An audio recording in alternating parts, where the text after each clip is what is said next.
नमस्कार प्रेक्षकांनो. आजची रात्र साधी नाही. आज काहीतरी मोठं घडणार आहे.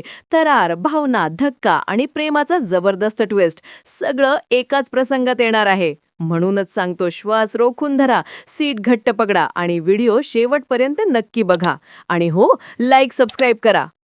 मंडळी, रात्रीचा तास, शांतता गडद आणि जीवाचा संघर्ष. ऑफिसमधून थकलेला तुटलेला जीवा बाहेर पडतो. बॅग खांद्यावर, चेहऱ्यावर रात्रीसारखीच उदासी. अरे रे, बस, ट्रेन सगळं बंद. मी घरात जाऊ कसा? तो स्वतःशीच पुटपुटतो. तेवढ्यात धडाम! एक जबरदस्त प्रकाशाचा झोत त्याच्या डोळ्यांवर. जीवा दचकतो. कोण आहे तिकडे? कोण? त्याचा आवाज रात्रीच्या शांततेला छेद देतो. गाडी जवळ येते. ब्रेकचा कीक आवाज आणि स्कूटर थांबते. हेल्मेट हळूच काढलं जातं. जीवा थक्क. हे का चाललंय? जिकडे तिकडे नंदिनीच दिसतेय. मला भास होतोय का? त्याच्या मनात गोंधळाचा भडीमार आणि अचानक टिंग! नंदिनी त्याच्या बोटावर फटका मारते. ओ ड्रीम बॉय, या भासातून बाहेर या. मी खरंच तुम्हाला घ्यायला आलीये.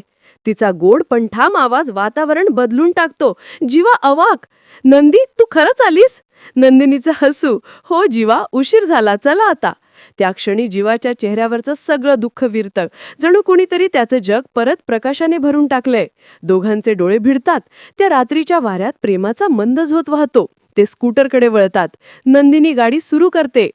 मंडळी, विक्रमच्या कठोर शिक्षेमुळे जीवा पूर्णपणे खचला होता. पण त्याच्या आयुष्यातली खरी शक्ती नंदिनी आज स्वतः येऊन त्याला उभं करते. हीच तर प्रेमाची साथ आहे, जी अंधारातही दिवा पेटवते. आता पुढे काय होणार? नंदिनी जीवाचा हात धरून त्याला विलक्षण बदल घडवून देईल का? विक्रम समोर उभं राहण्याचा आत्मविश्वास ती परत आणेल का? तुमचं मत काय आहे? कमेंटमध्ये नक्की सांगा. आणि हो, लाईक करा, शेअर करा आणि पुढचा भाग पाहायला विसरू नका.